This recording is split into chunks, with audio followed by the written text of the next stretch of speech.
Hello, everybody. Welcome to today's reading through the Bible in 365. Today we are going to be focusing on Leviticus chapters 4 and 5 and Matthew chapter 24, verses 29 to 51. Let's get started in Leviticus with chapter 4. Then the Lord said to Moses, "Give the following instructions to the people of Israel. This is how you are to deal with those who sin unintentionally by doing anything that violates one of the Lord's commands. If the high priest sins, bringing guilt upon the entire community, he must give a sin offering for the sin he has committed.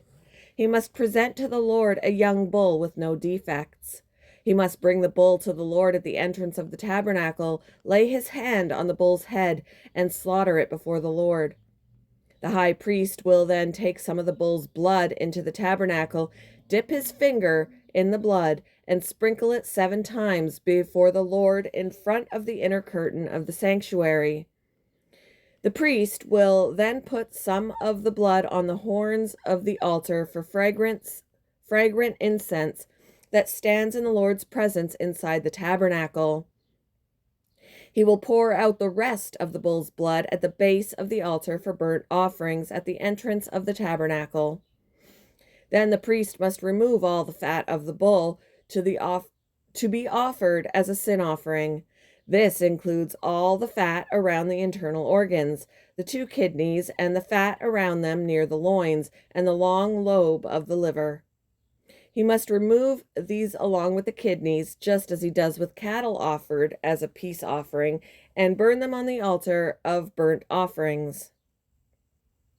But he must take whatever is left of the bull, its hide, meat, head, legs, internal organs, and dung, and carry it away to a place outside the camp that is ceremonially clean. The place where the ashes are dumped. There on the ash heap, he will burn it on a wood fire. Excuse me.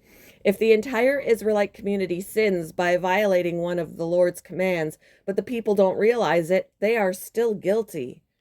When they become aware of their sin, the people must bring a young bull as an offering for their sin and present it before the tabernacle. The elders of the community must then lay their hands on the bull's head and slaughter it before the Lord. The high priest will then take some of the bull's blood into the tabernacle, dip his finger in the blood, and sprinkle it 7 times before the Lord in front of the inner curtain. He will then put some of the blood on the horns of the altar for fragrant incense that stands in the Lord's presence inside the tabernacle. He will pour out the rest of the blood at the base of the altar for burnt offerings at the entrance of the tabernacle. Then the priest must remove all the animal's fat and burn it on the altar, just as he does with the bull offered as a sin offering for the high priest. Through this process, the priest will purify the people, making them right with the Lord, and they will be forgiven. Then the priest must take what is left of the bull and carry it outside the camp and burn it there, just as is done with the sin offering for the high priest. This offering is for the sin of the entire congregation of Israel.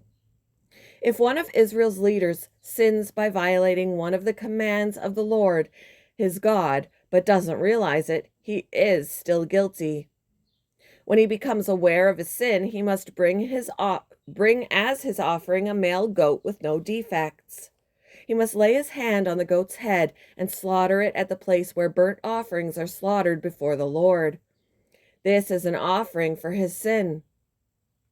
Then the priest will dip his finger in the blood of the sin offering and put it on the horns of the altar for burnt offerings. He will pour out the rest of the blood at the base of the altar. Then he must burn all the goat's fat on the altar, just as he does with the peace offering. Through this process, the priest will purify the leader from his sin, making him right with the Lord, and he will be forgiven.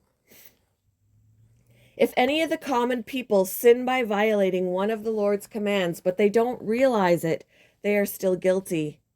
When they become aware of their sin, they must bring as an offering for their sin a female goat with no defects. They must lay a hand on the head of the sin offering and slaughter it at the place where burnt offerings are slaughtered. Then the priest will dip his finger in the blood and put it on the horns of the altar for burnt offerings. He will pour out the rest of the blood at the base of the altar. Then he must remove all the goat's fat, just as he does with the fat of the peace offering. He will burn the fat on the altar, and it will be a pleasing aroma to the Lord. Through this process, the priest will purify the people, making them right with the Lord, and they will be forgiven. If the people bring a sheep as their sin offering, it must be a female with no defects. They must lay a hand on the head of the sin offering and slaughter it at the place where burnt offerings are slaughtered. Then the priest will dip his finger in the blood of the sin offering and put it on the horns of the altar for burnt offerings. He will pour out the rest of the blood at the base of the altar. Then he must remove all the sheep's fat, just as he does with the fat of a sheep presented as a peace offering. He will burn the fat on the altar on top of the special gifts presented to the Lord. Through this process, the priest will purify the people from their sin, making them right with the Lord, and they will be forgiven. Chapter 4. 5. We already did 4. 5. Chapter 5. If you are called to testify about something you have seen or that you know about, it is sinful to refuse to testify, and you will be punished for your sin. Or suppose you unknowingly touch something that is ceremonially,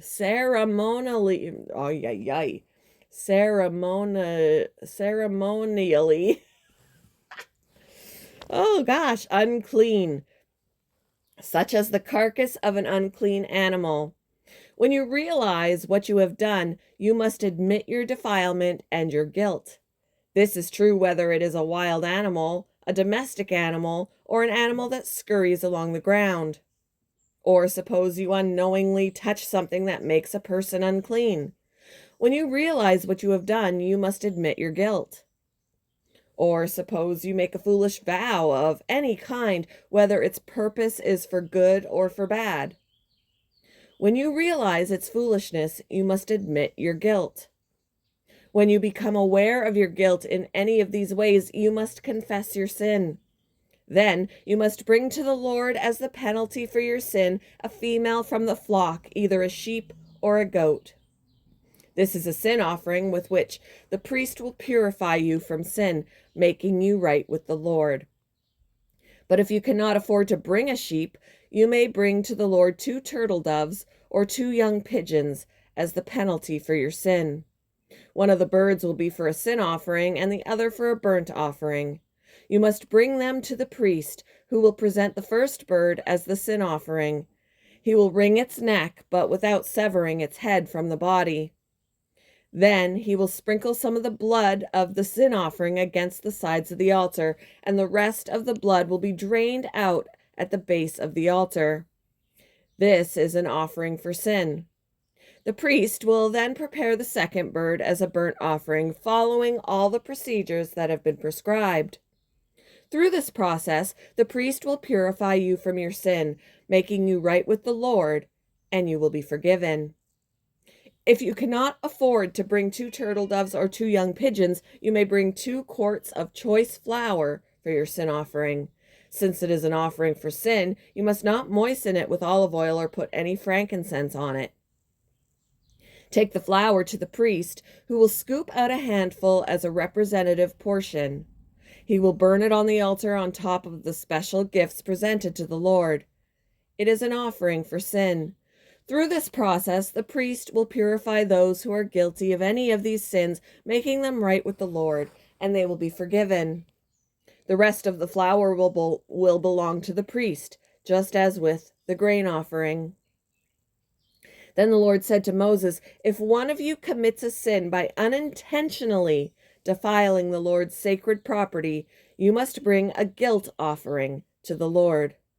The offering must be your own ram with no defects, or you may buy one of equal value with silver, as measured by the weight of the sanctuary shekel.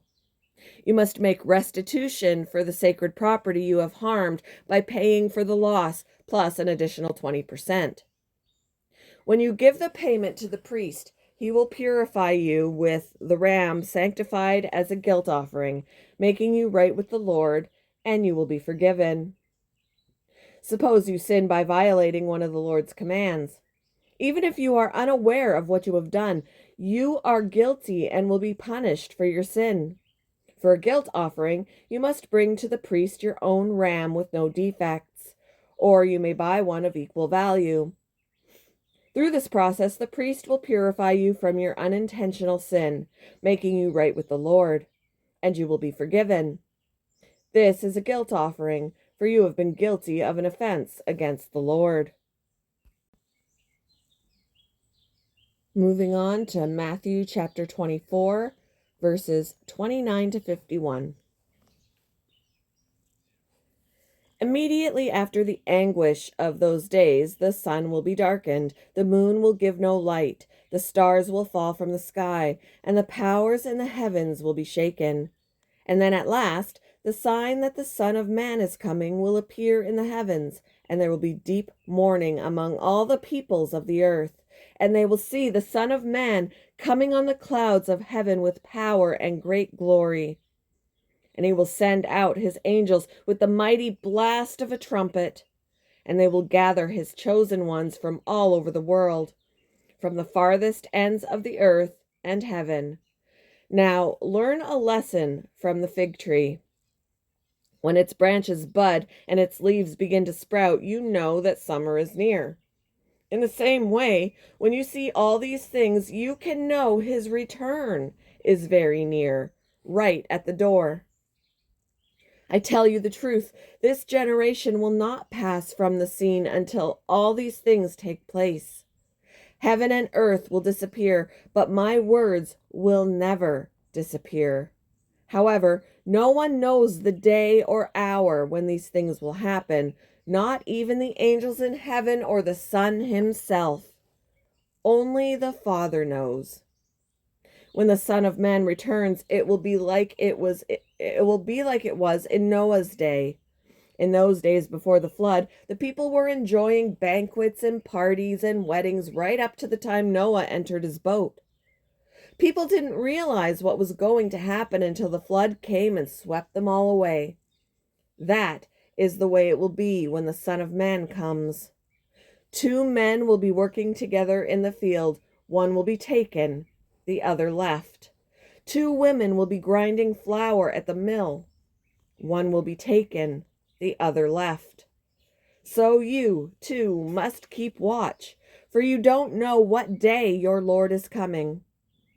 Understand this. If a homeowner knew exactly when a burglar was coming, he would keep watch and not permit his house to be broken into.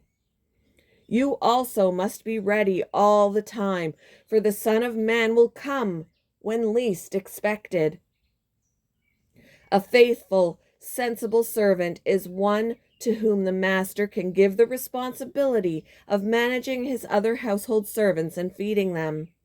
If the master returns and finds that the servant has done a good job, there will be a reward. I tell you the truth. The master will put that servant in charge of all he owns. But what if the servant is evil and thinks, my master won't be back for a while, and he begins beating the other servants, partying, and getting drunk? The master will return unannounced and unexpected, and he will cut the servant to pieces and assign him to a place with the hypocrites. In that place there will be weeping and gnashing of teeth.